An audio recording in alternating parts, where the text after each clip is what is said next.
Magluto muna tayo ngayon ng um, lechon paksiw. So meron akong baboy dito, taba, yan o. Piprituhin muna natin yan siya, tapos mamaya i-lechon paksiw natin yan. Yan. Meron ako dito nagpakulo ako ng mantika. Ayan. So ilalagay natin, mainit na siguro yan. Ayan. Ilalagay na natin. Oh, mainit na nga siya.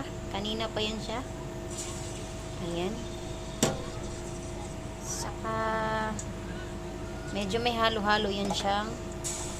Ayan. Prituhin muna natin. I-crispy muna natin ang ating baboy bago natin i-lechon paksiw.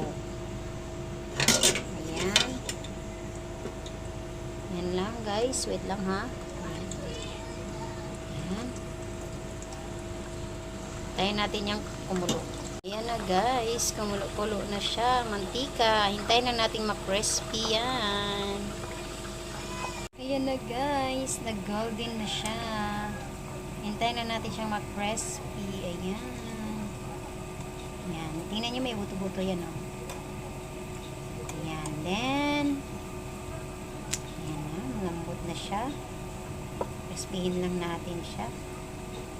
Na siya, color brown na siya. Ayan, okay, ready na ang ating nilitsunin. Litsunin paksiw. Ayan, is golden brown. Ayan. Where is the taba-taba? Okay, this one. May halo siyang buto-buto guys. Pero okay lang yan. Ooh, it's yummy. Natin siya ng mantika. Ayan ang resulta niya. So, ilalagay na natin yung ating Mang Tomas. Ayan, Mang Tomas. Ayan. Malabnaw siya guys kasi nilagyan ko siya ng tubig. Then, ini-next natin ang ating, meron pa siya ditong dagdagan ko pa yung Mang Tomas na yan. Hindi na natin kailangang gisahin dahil puro na siya mantika. Ayan. Dagdagan ko pa yan ng Mang Tomas. Wait lang guys ha. Ayan ang ating bawang. Ayan. So, nilagyan ko ng harang yung aking tuan. Next natin ang ating paminta. Ayan. Ayan. Then, meron akong Mang Tomas dito. Ayan. Kasi nagulang yung Mang Tomas ko, hindi ako nakabili.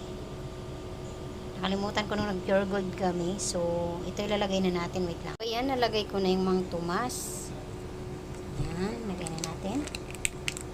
Bus na, 3 sachet siya. Dinagdagan ko yung isa kanina. Tapos, haluin natin.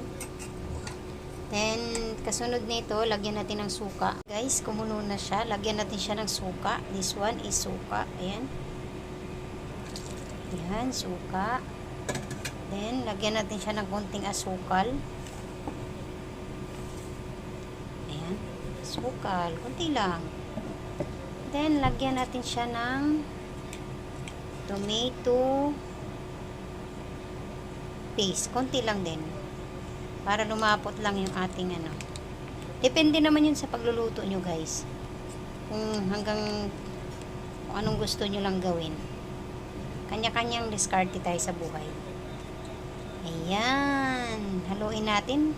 Ayan na po siya. Malapot na. Ayan. Luto na. So, nakalimutan ko yung ceiling green. Wala kaming ceiling green ngayon.